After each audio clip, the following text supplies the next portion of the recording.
Bienvenue aux Minutes Financières, votre rendez-vous essentiel pour tout ce qui concerne la comptabilité entrepreneuriale. Les congrès. Vous pouvez déduire les coûts liés à votre participation à un maximum de 2 congrès par année. Toutefois, vous devez respecter 2 conditions. Premièrement, les congrès doivent être en lien avec votre entreprise ou votre profession libérale.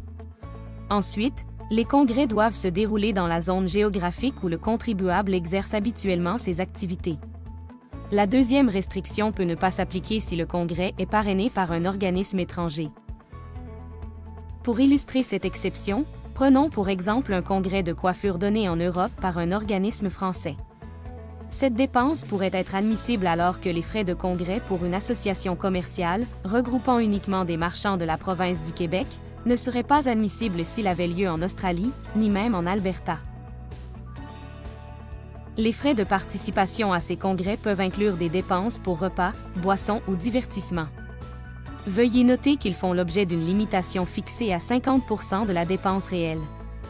Parfois, les frais de repas, boissons et divertissements ne sont pas spécifiés distinctement sur la facture. Dans ce cas, vous devez déduire 50 $ par jour pour couvrir les dépenses relatives à ces services.